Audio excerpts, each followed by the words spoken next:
Today, on episode number 256 of the Teaching in Higher Ed podcast, Paul Hanstedt shares about creating wicked students. Produced by Innovate Learning, maximizing human potential.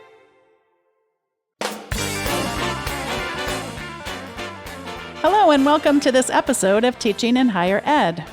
I'm Bonnie Stachowiak, and this is the space where we explore the art and science of being more effective at facilitating learning. We also share ways to improve our productivity approaches so we can have more peace in our lives and be even more present for our students.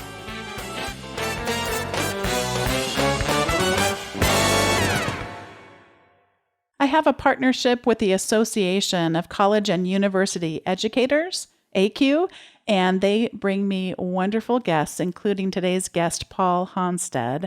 ACU's courses and community site feature many teaching and learning's top experts, faculty developers, and practitioners, and they showcase evidence-based teaching practices. And I'll be linking in the show notes at episode 256 to the ways in which that Paul has contributed to ACU's work, and I'm excited to share more about him now. After 30 years in the classroom, Paul Hanstedt will become the founding director at the Center for Academic Resources and Pedagogical Excellence at Washington and Lee University in July 2019.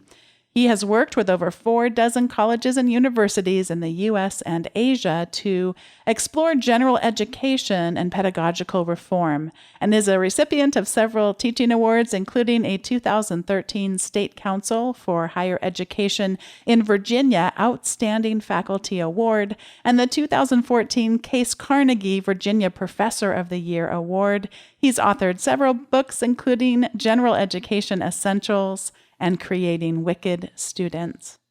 Paul, welcome to Teaching in Higher Ed. Thank you. It's nice to be here. I believe the first time I ever heard about you was actually by way of your book title, which I don't like to pick favorites, but I got to say I can say it's among my favorites. Instantly caught my attention because this word wicked, which I was mentioning to you, that comes up a lot for people I know from Boston, like wicked awesome. That was a big expression when I was in college, wicked awesome. I don't know if they still say that there, but instead you called your book Creating Wicked Students. And I imagine we probably have to back into this. So should we first talk about other wicked things you've come across in terms of higher education? Oh, in terms of higher education. Okay. Yeah. What are wicked things in higher ed? Well, it's intriguing. So I first came across the term when I was in Hong Kong. I was there as part of a Fulbright to help the region shift their university curriculum from a 3-year to a 4-year system. And I encountered a gentleman named Edmund Coe, and he was educated at Stanford University and then was an engineering professor at Carnegie Mellon. And then when I met him, he was at the Hong Kong University of Science and Technology. And he was talking about wicked problems that his engineering students would encounter, problems where the dynamics were shifting, where the data was incomplete, where there was a pressing need to solve the problem, but you were doing it half blind sometimes and uncertain of where things were going, but you still had to do something about it. And he said, if our engineering students are going to face these wicked problems, they better have wicked competencies. And coming away from that conversation, my thought was that we're all facing wicked problems, that there's so many of the issues challenging us these days: social media, technology, human interaction in a political forum, how we get along with each other, how we communicate with each other, who we're communicating with, our assumptions about each other, all of that. Those are wicked problems. The opioid crisis is a wicked problem. Education is a wicked problem. Politics is a wicked problem. And my basic theory is if we're going to face, all of us, to use Edmund's words, if we're going to face wicked problems, we better have wicked competencies, all of us. I'm so curious, was that part of their culture, that expression, or was he bringing it across from the U.S.? Is that something Yeah, no, it's actually not, as far as I know, a phrase that came out of Hong Kong. Okay. My understanding of it is that it began in city planning. I'm sure I could track down the actual citation for you. I've seen it, read it, but I don't have it right in front of me. in the 70s, and the recognition in city planning that they were doing a very good job of preparing their students, except when their students got into the world, things were much more in flux and much more dynamic. And then, as I understand it, engineers heard the term and thought, well, this describes perfectly what we have. So I believe it comes out of actually United States academic settings and recognitions of the difference between the sort of tame problems we face in the classroom and the wicked problems that people face in a dynamic world. I'm going to take us on a tiny bit of a tangent, and I promise it will make sense in a second. But have you ever heard of the Milgram experiment, where there were people who were being shocked in another room? And then the person who was delivering the shock, they kept saying, "Oh no, it's okay. They're fine. They're fine. Don't worry about them. Just keep going." And they would say, "Raise the level of the shock." And then it's a psychology experiment. So it just came up today, actually. Oh, you and I have weird connections like this. So how did it come up today? Yeah. Why did you bring that up? Well, so I think you might have a dog with you. Is that correct?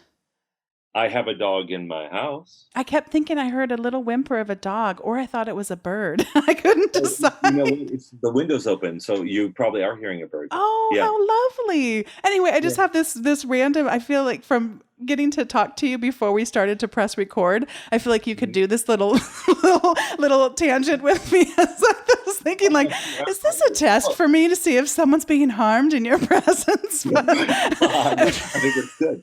Yeah. Here's the intriguing thing. You know that initial study was just a baseline study, right? And that there was a whole series of studies that came after it with different variables.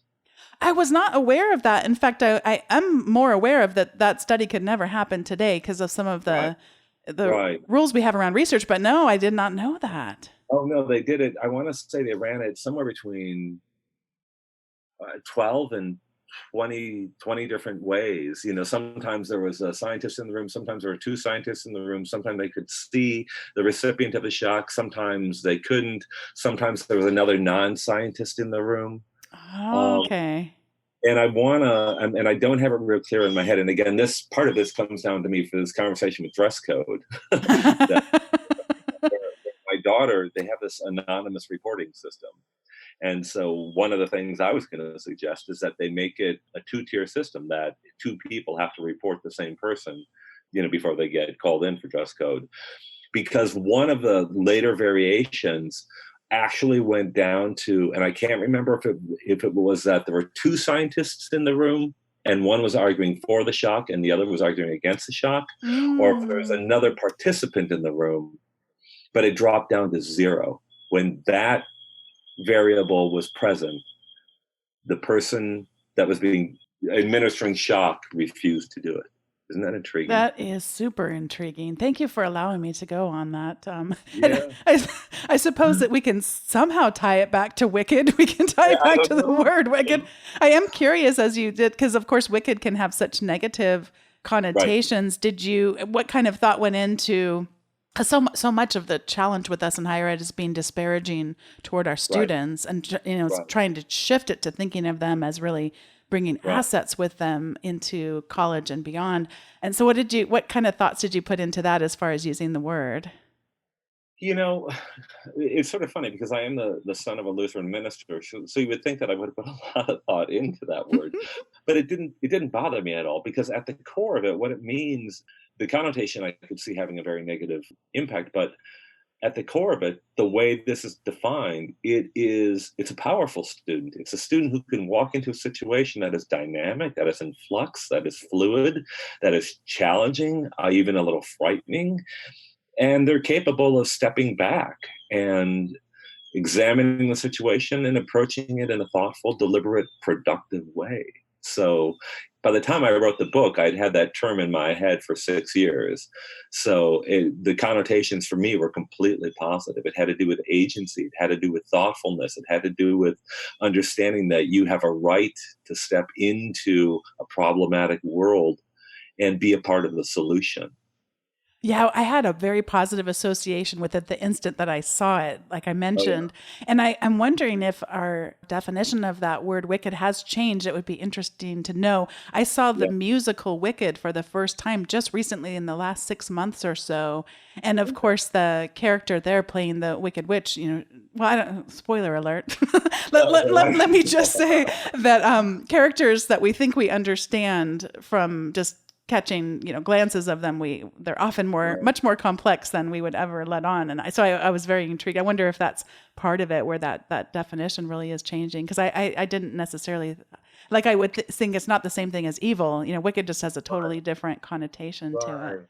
There is an interesting connection to the Wicked Witch, because there is, for me, implicit in it a fearlessness, Mm-hmm. a courage about this is complex, this is messy, this is hard, but I'm okay stepping into it. I'm okay looking into it. I'm okay being part of the solution. And good Lord, in the world we live in now, we need this desperately.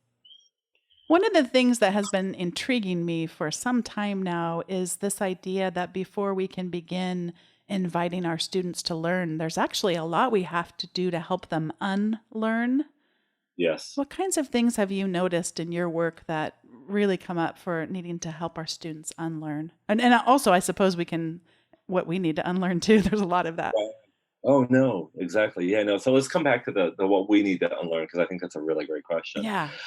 So my background, yeah, I have a PhD in Victorian literature, but I was at Ohio State University and sort of fell in love with composition and rhetoric when I was there. So I've really done very little with literature, and I do consider myself a writing specialist. So one of the things we need to teach our students to unlearn is simply the algorithmic approaches to writing that they are taught in high school in order to be prepared for standardized testing. The 5-paragraph theme is the obvious villain, but a lot of it is sort of the thinking behind it, which is not just that here's a structure, but the structure is all there is to it. It's not about complex thought. Abortion should be legal or illegal for these 3 reasons, and none of which are particularly developed and none of which are particularly complex. So if we're going to get students used to complex problems, that idea that there's a 1-paragraph answer to something, or 3 1-paragraph answers to a complex problem, that's one of the things we have to unteach.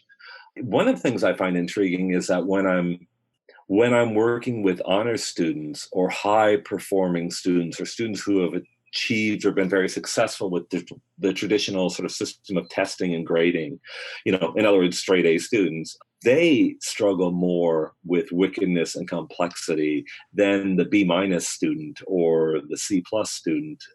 And sometimes that's simply because they've become risk adverse, because the grade seems to be the determining factor. Whereas for other students, they're actually kind of intrigued with the problem, and they have a little bit of that cocky wickedness, sort of sauntering swagger, and they will take on a wicked problem and take risks, and sometimes come up with better, more thoughtful, more creative, more out-of-the-box solutions than the brightest students in the class, or the highest performing students in the class, is a better way to put it.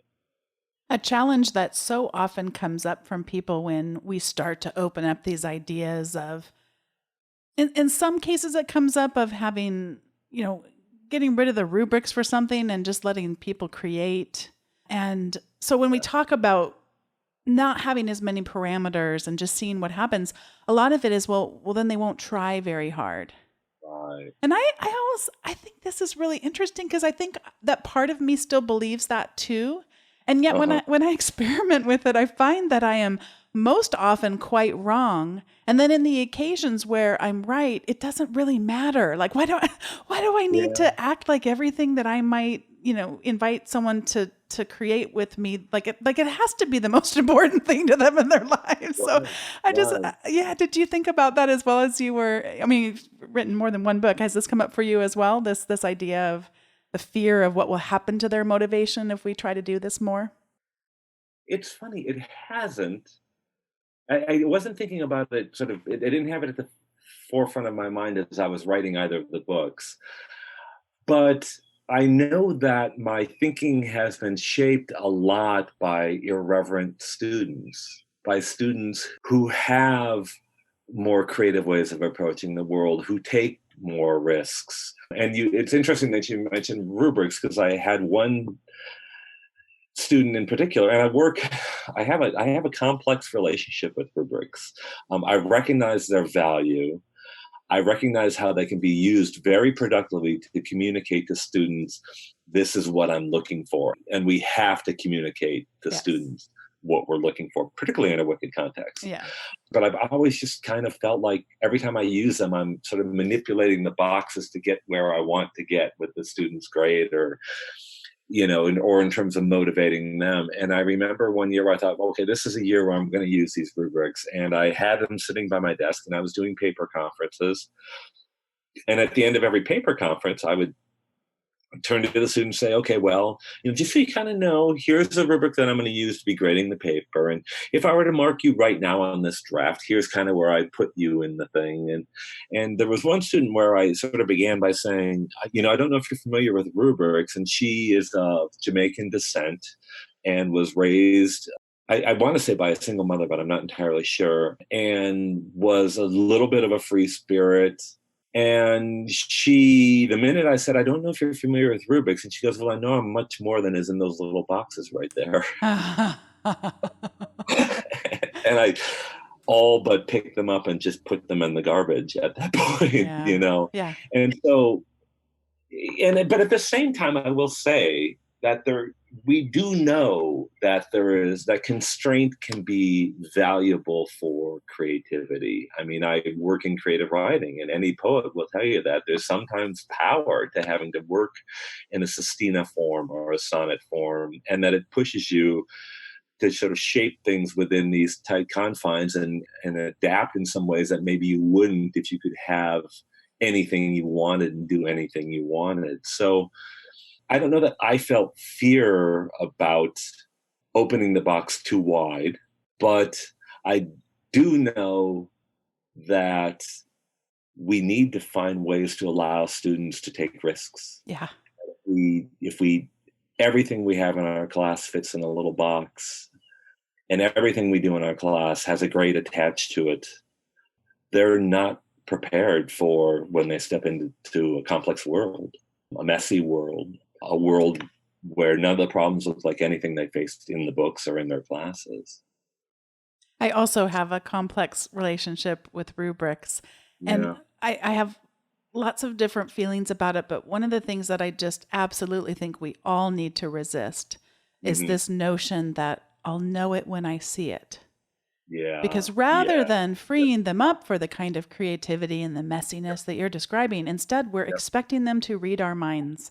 And they Mhm. do not Yeah. have the same Right. educational background or perspective. I mean, I just think that is not fair to our students. And so that, as far as sometimes I use them, sometimes I don't, I think I should use them less in terms of just this, if it is more of a creative type of a thing. And some people have Right. put together some wonderful rubrics for creativity, Yeah. like AAC&U has some nice ones. So it's not like I think that they're all bad, but I think Yep. we should use them when they're helpful and don't use them when they're not helpful, but don't Yeah. expect people to read our minds and know that we're going to know when we see it, whatever it is.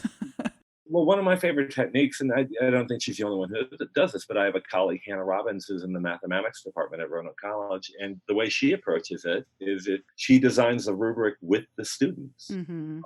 And that makes sense to me, because if we want them to know what's in our heads and we want them to know what we're after, well, simply handing them a rubric isn't enough. Here, read 500 words that I've crammed into tiny boxes for you, and then you'll understand what I'm thinking for. But if you have you're having a conversation about and creating it together, they're going to understand what you're after, and they will also have a greater sense of this idea of authority that I talk about a lot in the book. That of being capable of authoring something, of having enough of a brain to say something that matters and to understand, to be part of this conversation about how they should be graded.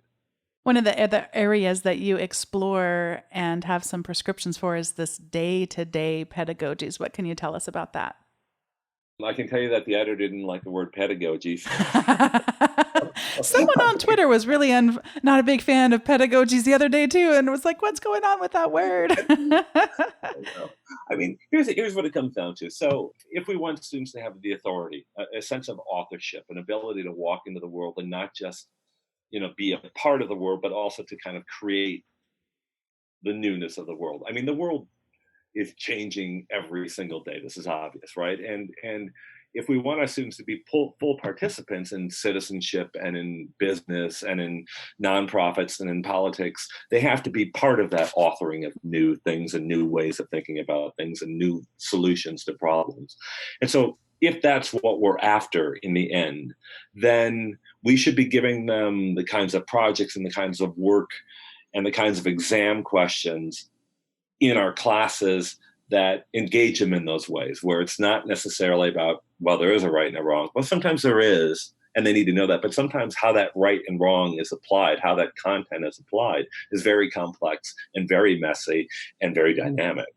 And then my other argument is, okay, if we have a messy, complex world, we should give them messy, complex questions and messy, complex papers in the classroom. But if we're going to be giving them those kinds of exam questions and those kinds of final projects, they need time to practice, because that's changing the rules. And this is something alludes to a question you were talking about earlier, where the rules that they're learning so often, not all the time, but so often coming out of secondary education, is that, the correct answers are at the back of the book and there are right and wrong answers. Well, yes, there are sometimes, and yes, there are not sometimes. But if what I'm saying is that, listen, there are variations of what is accurate, variations of what is a good idea. Here's a complex problem.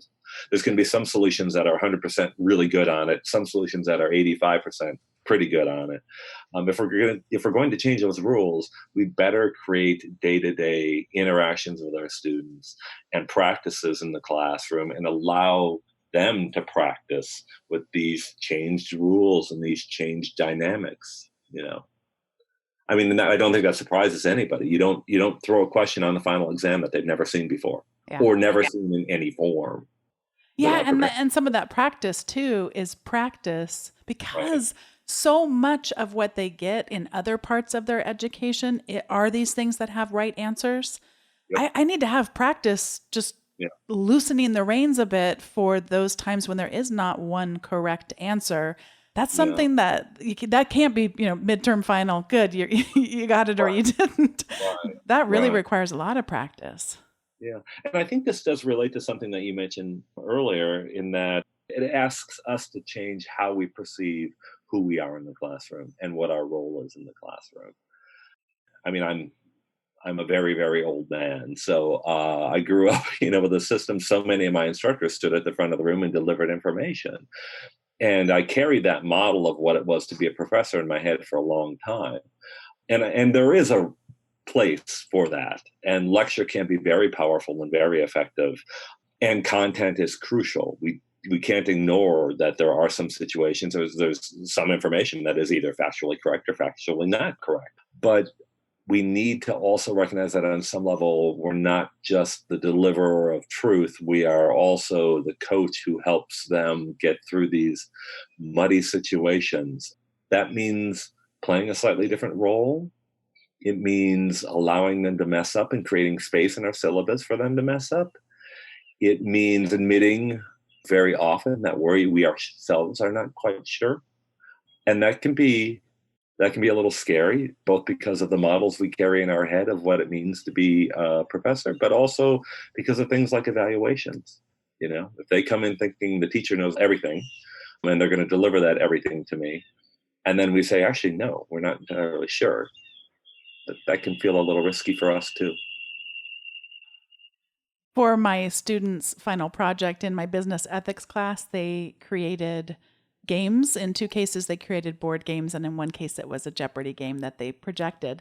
And so we played them together as our final time to get together. And one of the games required that we were in pairs, and it was an uneven. So I played the game with the student, and one of the questions, I should have known this answer, and for the life of me, I just couldn't think of it. The student couldn't think of it. And it just came up so often in the class. But how could I not remember that? And it is hard because they were shocked. One of the students, he's bold-faced, like, I can't believe you didn't know that. You didn't know that. And I thought, like, oh, this is even more embarrassing. And one of the other students said, that's how I feel when I take a test. I'm sitting there and I know that I know this, but I just can't get it to come. And I thought, like, this is healthy modeling. This is healthy modeling. But it was really hard. It's hard to be in that place. But I think really healthy for me, too, to have experienced that, you know, that embarrassment and that feeling of panic of, oh, my gosh, I should know this.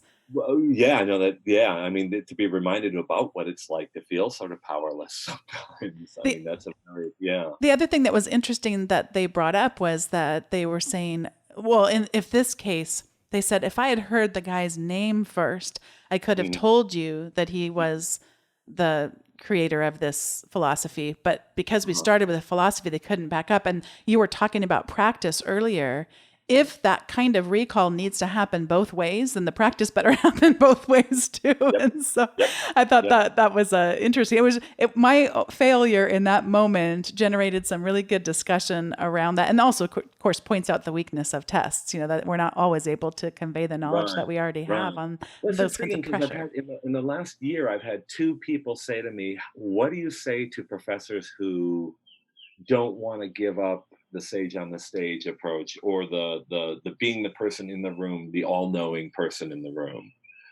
And my response to both of them was the same, which is if you sit down with a bunch of professors and you say, what's the best moment you've ever had in your teaching? Very seldom is it going to be the time I gave that lecture where I nailed it perfectly.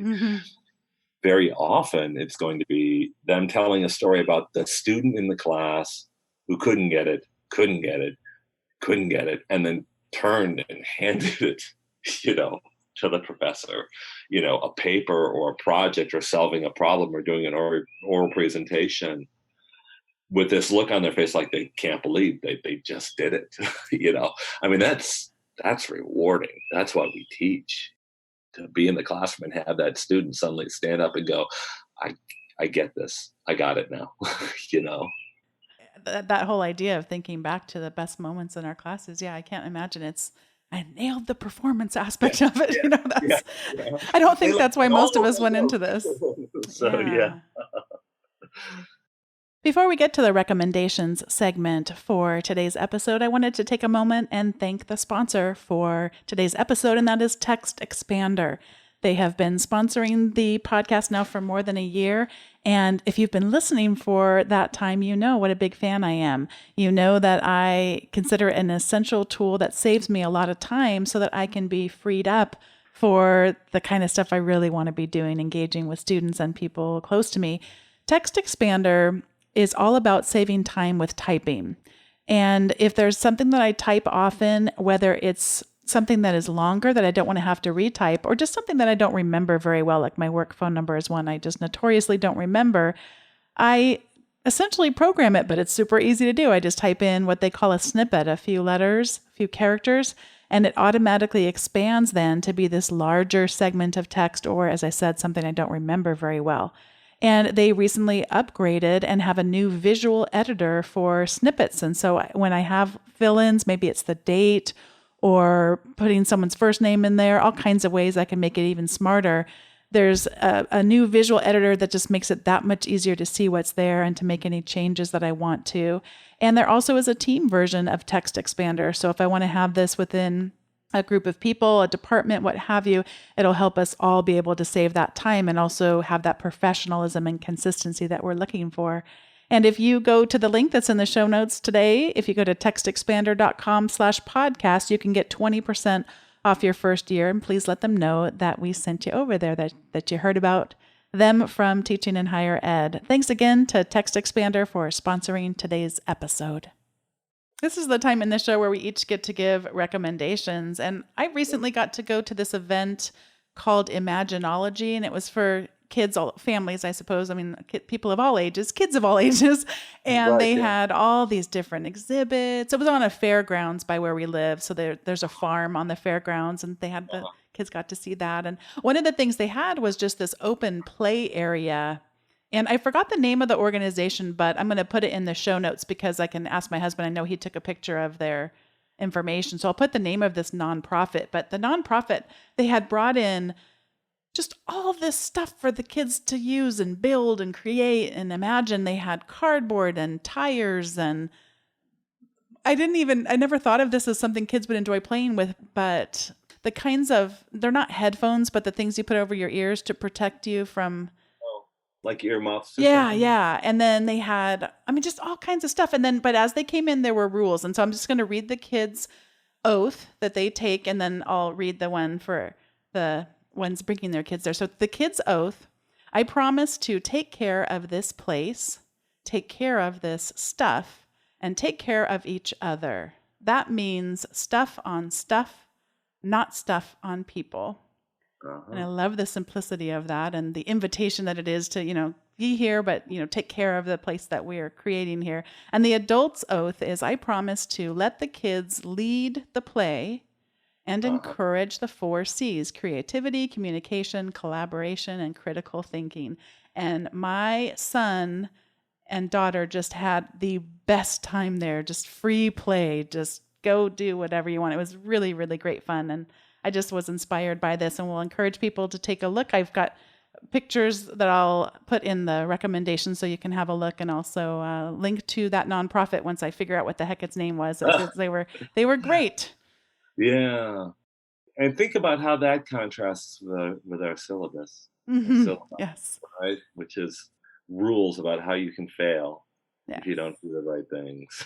So, Absolutely. you Paul, what do know, you have to recommend for us today?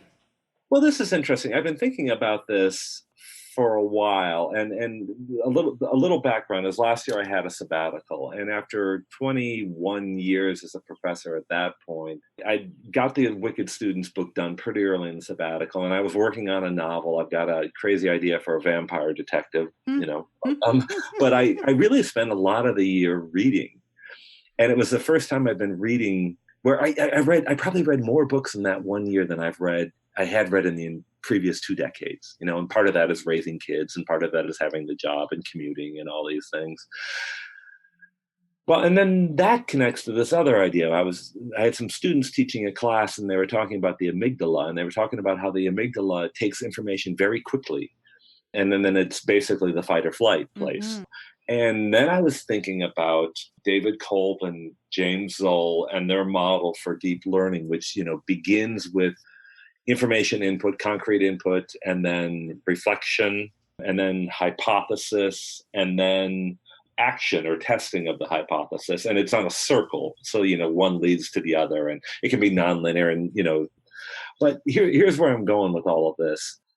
I've been thinking a lot about what I call the necessary pause.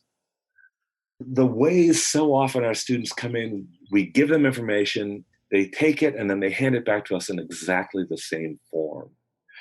And what we know is that speed doesn't deepen their learning. It doesn't really mean that they've taken the information in and owned it.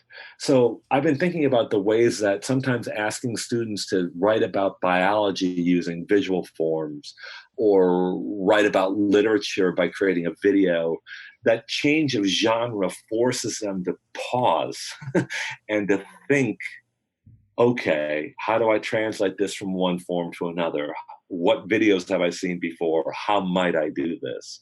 And I'm thinking both about how it works in the classroom and how that necessary pause is going to deepen their learning. But then I'm also thinking about for the rest of us.